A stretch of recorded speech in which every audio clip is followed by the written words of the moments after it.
नमस्कार, हमारा खास कार्यक्रम इंडिया एनालिसिस देख रहे हैं आप और मैं हूं आपके साथ खुशी व्यास। तो देखिए, भाजपा मिशन 24 पर अब तेजी के साथ आगे बढ़ रही है। विधानसभा चुनाव में मिली ऐतिहासिक जीत के बाद भाजपा और भी कॉन्फिडेंट में आ गई है, उत्साहित है और वो ये मानकर अब चल रही है कि जिस रणनीति के साथ 2023 का विधानसभा चुनाव लड़ा गया वो बिल्कुल सटीक रही। यही कारण है कि अब भाजपा 2024 लोकसभा जो चुनाव होंगे उनमें क्लीन स्वीप का लक्ष्य रख रही है, यानी मध्य प्रदेश की 29 में से 29 सीटें जीतने का लक्ष्य और दावा भाजपा करती हुई नजर आ रही है। इसी लक्ष्य प्राप्ति को हासिल करने के लिए भाजपा की एक बड़ी बैठक 11 जनवरी को हो रही है।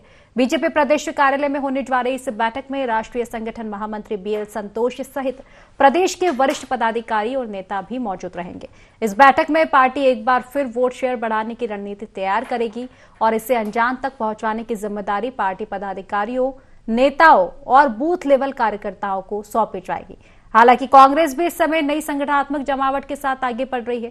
कांग्रेस में भी लगातार बैठकों का दौर जारी है। ऐसे में खास बात यह है कि क्या कांग्रेस भाजपा के बढ़ते वोट शेयर को रोककर लोकसभा चुनाव में बेहतर विकल्प बन पाएगी, और ये एक बड़ा सवाल है और इसी सवाल को लेकर आज हम चर्चा भी करने वाले हैं। तो देखिए, लगातार देखने को मिल रहा है कि भाजपा काफी कॉन्फिडेंट में अब नजर आ रही है, क्योंकि हाल ही में देखा जाए विधानसभा चुनाव हुए हैं। विधानसभा चुनाव के बाद से जिस तरह की स्थितियां देखी गई है, जिस तरह के परिणाम देखे गए हैं, तो कहीं ना कहीं भाजपा काफी उत्साहित है और इस बार क्लीन स्वीप का लक्ष्य भाजपा रख रही है। हालांकि पुराने आंकड़ों की हम बात करें तो 28 सीट पर बीजेपी कायम है, एक ही सीट अभी बाकी है और अब इस बार क्लीन स्वीप का दावा कर रही है। तो देखिए, आज इसी जुड़े मसले पर विश्लेषण करेंगे। हमारे साथ खास मेहमान जुड़ चुके हैं, आइए परिचय करवा देते हैं। तो देखिए, हमारे साथ रवि वर्मा जी जुड़ चुके हैं, प्रवक्ता है कांग्रेस से, सर स्वागत है आपका। आशीष तिवारी जी जुड़ चुके हैं, सह मीडिया प्रभारी है भाजपा के, और सर स्वागत है आपका भी। आशीष दुबे वरिष्ठ पत्रकार हमारे साथ जुड़ चुके हैं। माफ कीजिएगा, आशीष दुबे जी थोड़ी देर में हमारे साथ जुड़ जाएंगे। तो चलिए, इसी मुद्दे पर हम चर्चा करेंगे। रवि जी, सबसे पहले आप ही के पास आना चाहूंगी मैं। भाजपा देखा जाए तो विधानसभा चुनाव में जिस तरह की स्थितियां बनी हुई हैं, काफी उत्साहित है और जाहिर है कॉन्फिडेंट होना भी, क्लीन स्वीप का दावा कर रही है। कांग्रेस की अगर हम बात करें तो टक्कर देने की बात तो कांग्रेस भी कर रही है, लेकिन क्या कुछ लगता है आपको, क्योंकि विधानसभा चुनाव हाल ही में हुए हैं, निराशाजनक परिणाम कहीं ना कहीं आपके लिए रहे हैं, तो किस आधार पर अब कांग्रेस आगे बढ़ रही है? खुशी जी, कांग्रेस पार्टी पूरी एकता और तन्मयता के साथ जो जनता के आज मुद्दे हैं, राज्य में जो परिणाम रहे वे हम सबके बीच हैं, लेकिन एक नई ऊर्जा, एक नई उमंग के साथ कांग्रेस पार्टी वही उसी क्लेवर के साथ जनता के जो मुद्दे हैं, जो तैयारियां, उन तैयारियों को लेकर लगातार उनकी आवाजों को मुखरता से आवाज उठा रही है। हम अपने मंडलम सेक्टर के बूथ के जो कार्यकर्ता हैं उनके साथ लगातार हमारे प्रदेश अध्यक्ष जी संवाद कर रहे हैं, लगातार बैठकों का दौर कर रहे हैं।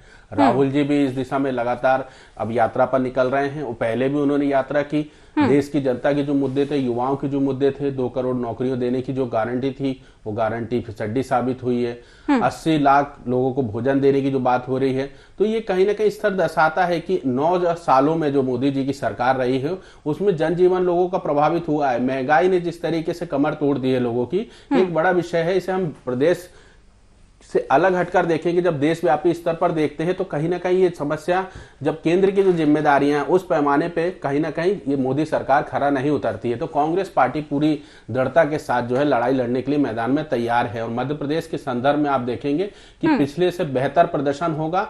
29 में से जो सीटें जीतने की भारतीय जनता पार्टी कर रही है, वो भारतीय जनता पार्टी का सपना चकनाचूर होगा। चलिए ठीक है, प्रतिक्रिया ले लेती हूँ। आशीष जी हमारे साथ बने हुए हैं।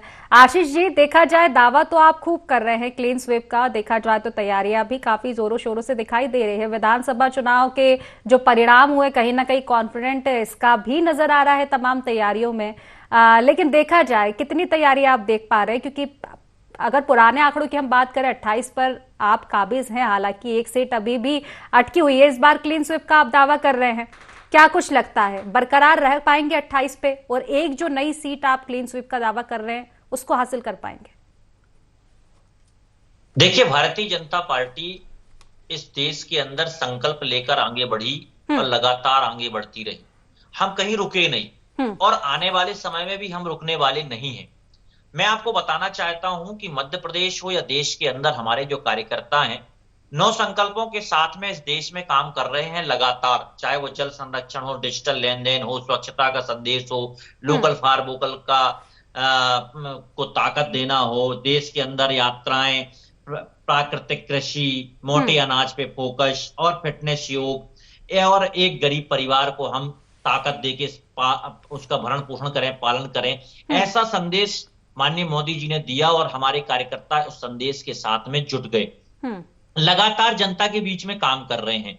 तो हमारा जो आज हम जो आत्मविश्वास से भरे हुए हैं, उसका मूल कारण है हमारे कार्य करने की क्षमता और हमारे कार्य करने का मूल उद्देश्य। हमने ऐसी योजनाएं बनाई जिनका लाभ सीधे जनता को मिला, चाहे वो आयुष्मान कार्ड रहा हो, चाहे प्रधानमंत्री आवास हो या उज्ज्वला योजना हो। मतलब जिन भी योजना की तरफ आप देखेंगे केंद्र सरकार की, उसका सीधा लाभ जनता को मिला, या हमारे मध्य प्रदेश सरकार की भी जो योजनाएं रही उनका सीधा लाभ जनता को मिला। जब लाभ जनता को मिला तो निश्चित तौर पर जनता के मन में मोदी है, जनता के मन में भारतीय जनता पार्टी है और भारतीय जनता पार्टी का कार्यकर्ता और संगठन है। तो दूसरी बात एक और है कि भारतीय जनता पार्टी का जो संगठन है वो लगातार बूथ लेवल पे काम करता है, और हमारा जो संगठन है वो बूथ पे जो पूर्ण शक्ति के साथ काम करता है। यही कारण है कि हम जीत की ओर होते हैं। तो हमारे विकास की योजनाएं, हमारे संकल्प, मोदी जी की गारंटी, ये सभी मिलकर हम इस बार मध्य प्रदेश के अंदर 29 की 29 सीटें जीतने वाले हैं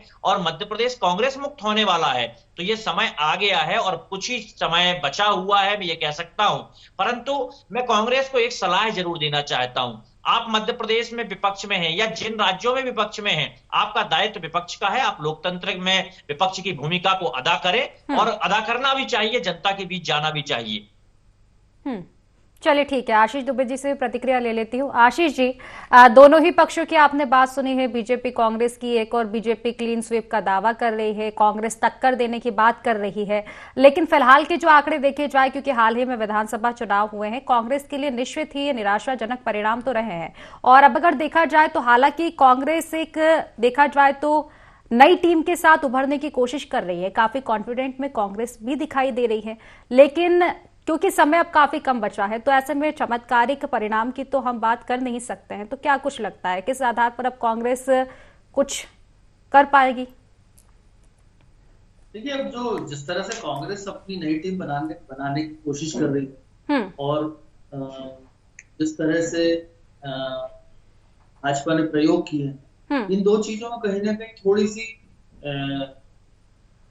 सिमिलैरिटी भी है। क्योंकि देखिए, भाजपा ने बहुत सारे नए चेहरे उतार करके चुनाव लड़ा, बहुत सारे नए प्रयोग किए। मुख्यमंत्री भी तो नया चेहरा तो नहीं कहा जा सकता, लेकिन मुख्यमंत्री पद के दावेदारों में नया चेहरा, तो नए का प्रयोग कई बार जो है बहुत काम कर जाता है। तो ये चूंकि बीजेपी और विधानसभा चुनाव का मामला थोड़ा अलग था, उनके पीछे बहुत सारे बैकअप थे, बहुत सारी बड़ा प्रचार का पूरा इंतजाम था।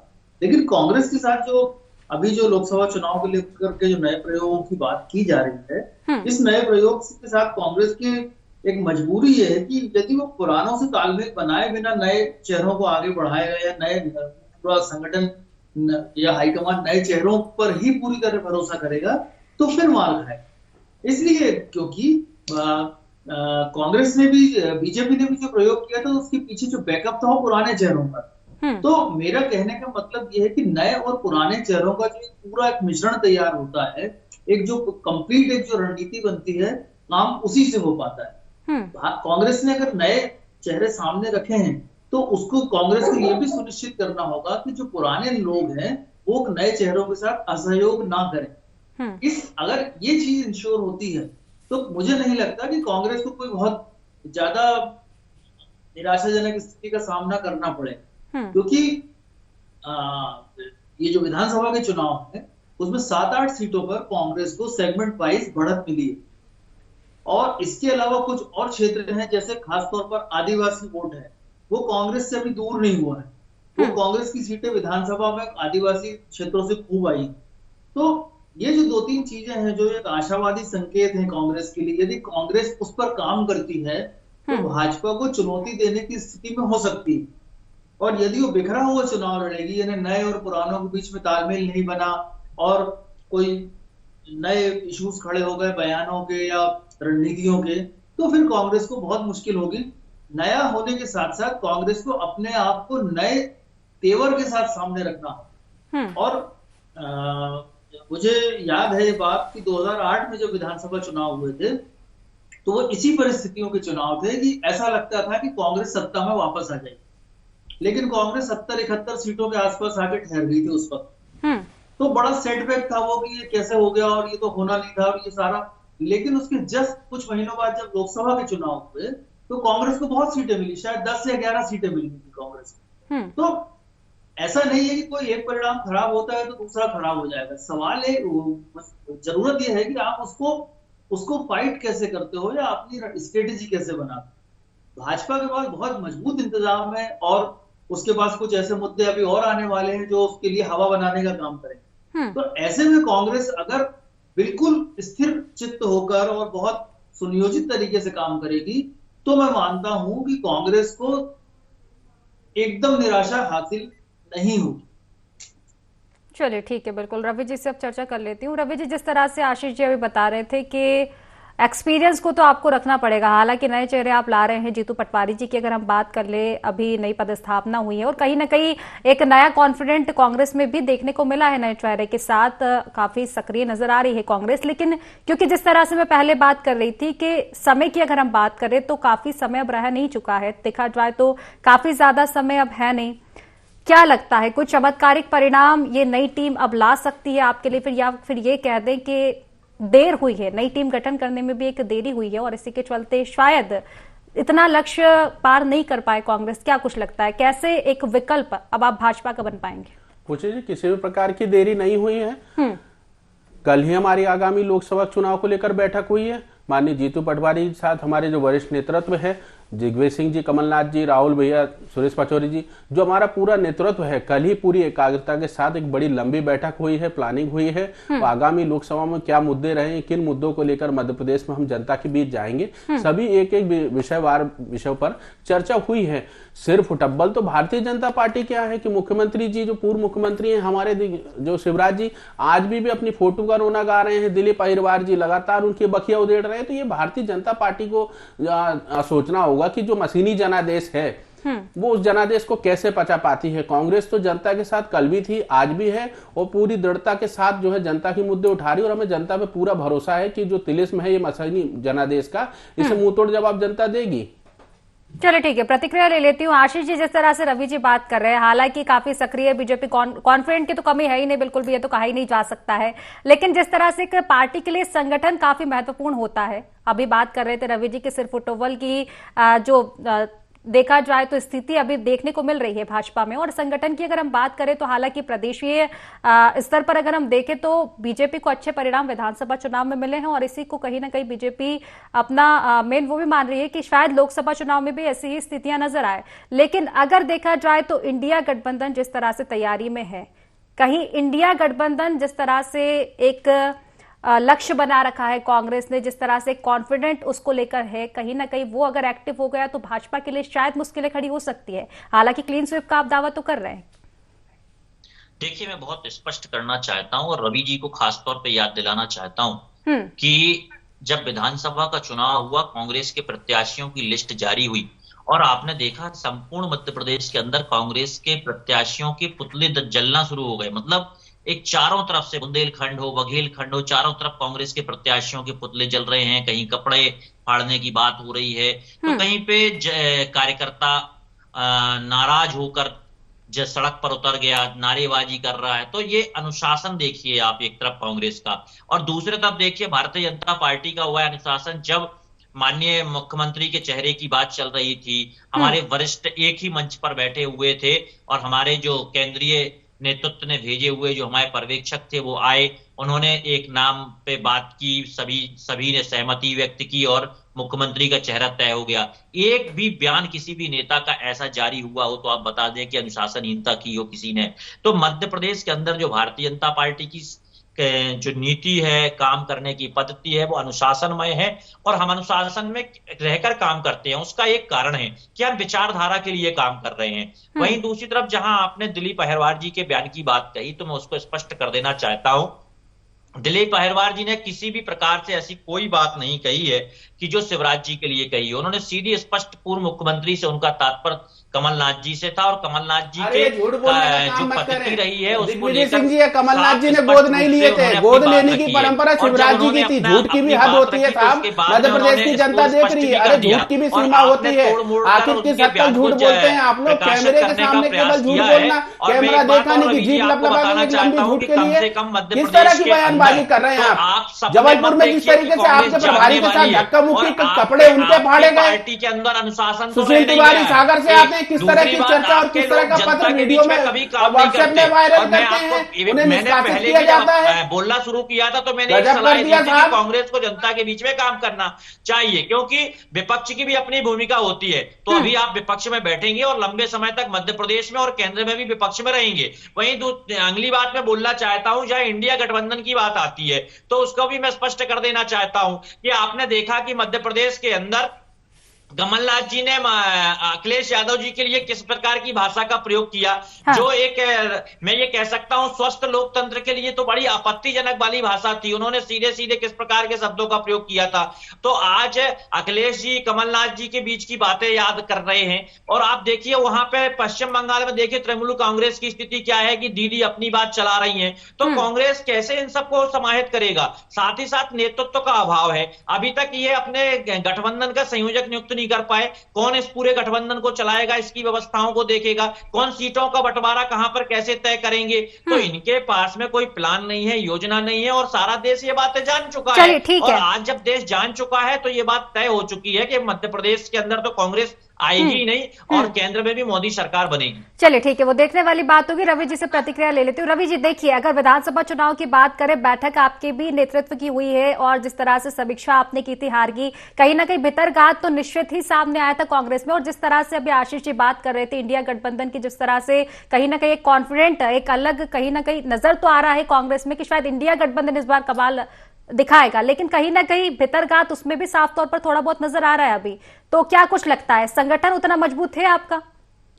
मैंने निश्चित तौर पे कहा है खुशी जी कि कांग्रेस पार्टी का संगठन अब सफल हो चुका है और वरिष्ठों के मार्गदर्शन में जो है कांग्रेस पार्टी लगातार आगे बढ़ रही है। भीतर घात की कहीं कोई संभावना नहीं है। हाँ। हर तरह के पहलू पर पार्टी ने अपनी एक रणनीति बनाई है, रणनीति पर काम चल रहा है। गठबंधन से घबराई हुई भारतीय जनता पार्टी तरह तरह के आरोप लगा रही है, तरह तरह की बातें कर रही है। गठबंधन की जो हमारी बैठकें वे लगातार सिस्टमेटिक तरीके से हो रही है। सिर्फ हुटब्बल की स्थिति तो भारतीय जनता पार्टी में है, उन्हें अपने घर को बांधना चाहिए, लेकिन सूत्रक अपाहत और जुलाहों में लट्ठा तमाम तरह की बातें करके केवल खिचड़ी बगाड़ने का काम भारतीय जनता पार्टी कर रही है। जवाब तो उन्हें देना होगा ना कि देश में मोदी की गारंटी क्यों फेल हुई, 2 करोड़ नौकरियां क्यों नहीं मिली हैं, क्यों आज भी जो है बिलो द पॉवर्टी 22 करोड़ से अधिक लोग जो है गरीबी रेखा के नीचे क्यों चले गए, उनका जनजीवन सुधारने का काम क्यों नहीं किया। मोदी की गारंटी का क्या हुआ, 450 का सिलेंडर क्यों नहीं मिल रहा है देश में, मध्य प्रदेश में जो वादा करके गए थे। ये सब चीजें हैं, इन पर चर्चा करना होगा, लेकिन इधर उधर की बातें करके मेरे साथी प्रवक्ता केवल अपनी जिम्मेदारी से पल्ला झाड़ना रवि जी, लेकिन ये भी तो मानना पड़ेगा ना कि मोदी का जादू, मोदी की गारंटी एक तरफ, लेकिन मोदी का जादू भी देखना पड़ेगा जिस तरह से अभी मोदी की गारंटी है। चलिए ठीक है, मोदी के जादू को लेकर क्या कुछ कहेंगे रवि जी आप? क्योंकि हाल ही में जिस तरह से नतीजे आए तीनों राज्यों की, अगर हम बात करें स्थिति जो कांग्रेस की दिखी है तीनों ही राज्यों में, देखिए जिस तरीके से भारतीय जनता पार्टी ने आडंबर खड़ा किया, ये मशीनी जनादेश है। मैं इस बात को पूरी दमदारी से कह रहा हूं, पहले भी बोल चुका हूं, अभी भी कह रहा हूं, खड़ा करेंगे। बिल्कुल खड़ा होगा, क्योंकि कांग्रेस का प्रतिनिधिमंडल लगातार चुनाव आयोग से मांग कर रहा है, लगातार बात कर रहा है, मिलने तक का चुनाव आयोग समय नहीं दे रहे हैं। और बैलेट पेपर पे आखिर दिक्कत क्या है? आपके विपक्ष की बातों पर आखिर क्यों सरकार को एतबार है? भारतीय जनता पार्टी के आला नेता जो किताब तक लिख चुके हैं ईवीएम के विरोध में, उन्हें ये जानना चाहिए। बीच में काम करेगा, जनता उसे अपना नेतृत्व करने का मौका देगा। और आज मध्य प्रदेश के अंदर जो आप नेतृत्व का अभाव है आपकी पार्टी के अंदर, मध्य प्रदेश के अंदर आपके जो विधायक हारे हैं, आप मूल्यांकन करिए उनका, वो क्यों मूल्यांकन सभी पहलुओं पर हो रहा है। बात ईवीएम की होती है तो कांग्रेस पार्टी जब करती है तो भाजपा को क्यों पेट में सुइयां चुभती हैं? हर समय होते हैं हम, यही हमारी बात जब कांग्रेस पार्टी ईडी की गलत दमनकारी नीतियों की करती है तो भारतीय जनता पार्टी के कार्यकर्ता क्यों उसका बचाव करने आते हैं? क्योंकि तोते की जान सिर्फ चुनाव आयोग में छुपी हुई है। चलिए ठीक है। रवि जी, ईवीएम की आप बात कर रहे थे, प्रतिक्रिया में आशीष जी से बिल्कुल निश्चित लूंगी। पहले सवाल आपसे भी है, ईवीएम की जिस तरह से बात कर रही है, हालांकि ईवीएम पर सवाल कांग्रेस खड़े करती हुई नजर आ रही है, लेकिन विधानसभा में जिस तरह से स्थिति नजर आई, हालांकि बीजेपी ने बढ़त बढ़ाई है, लेकिन कई बड़े चेहरे ऐसे भी जिन्हें हार का सामना करना पड़ा है, तो ईवीएम तो वहां भी थी। जी रवि जी।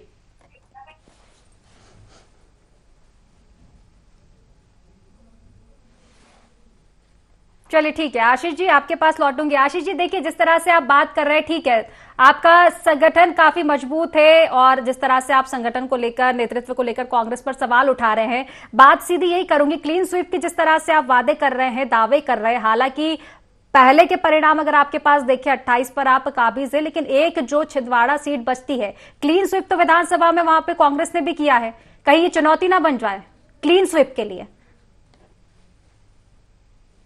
आदरणीय शिवराज जी ने पहले ही कहा है कि इस बार 29 की 29 सीटों का गजरा हम मोदी जी के गले में डालेंगे, तो ये बात तय हो चुकी है कि हम 29 की 29 सीटें ही मध्य प्रदेश में जीतने वाले हैं, क्योंकि भारतीय जनता पार्टी का कार्यकर्ता, जो हमारा शीर्ष नेतृत्व बोलता है, उनकी इच्छा को ही आदेश मान के काम करता है। और आज मध्य प्रदेश के अंदर भी आपने देखा, चुनाव के समय हमारा केवल एक प्रत्याशी था, वो था कमल का फूल, और कमल के फूल का ही हमने प्रचार किया और हम लगातार जनता के बीच में रहे।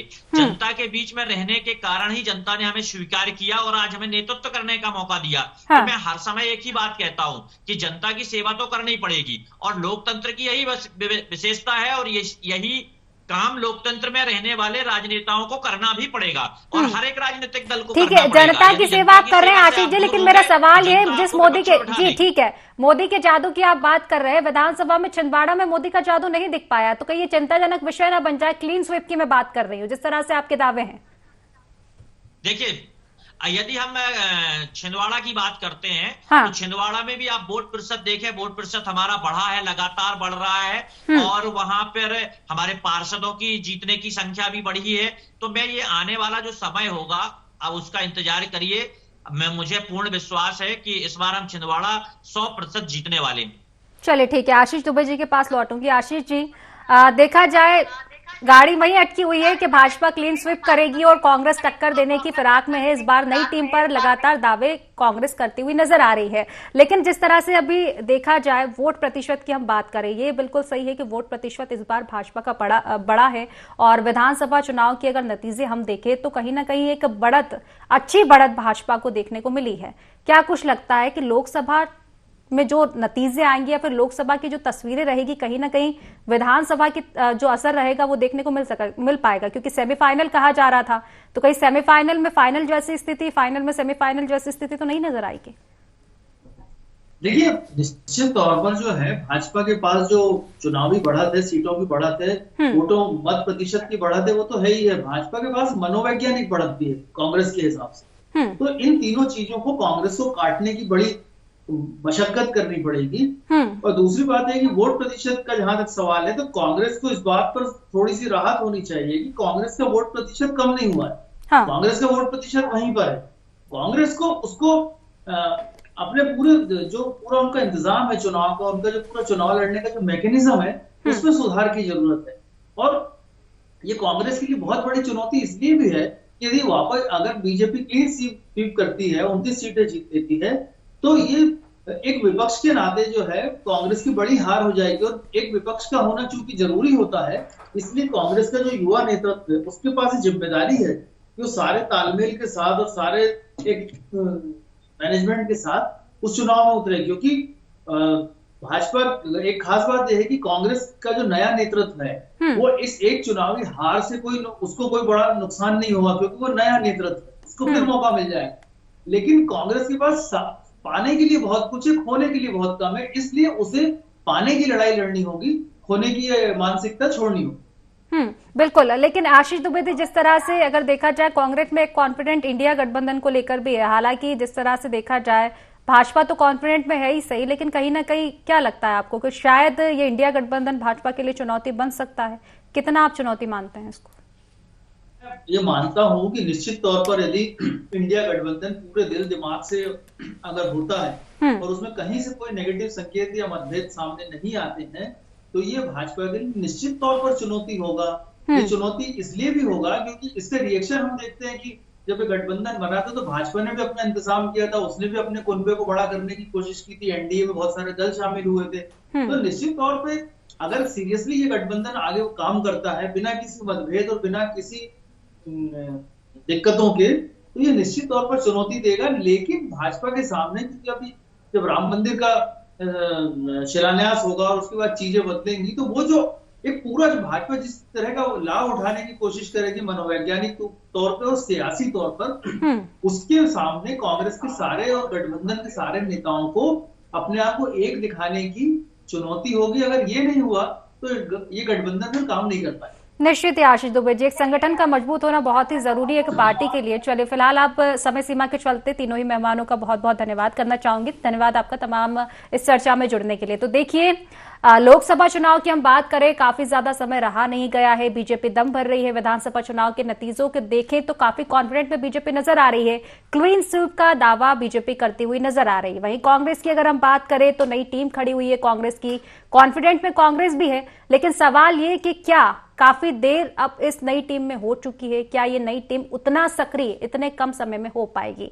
तो फिलहाल हमारे खास कार्यक्रम में बस इतना ही। आप बने रहिए IND24 के साथ। नमस्कार।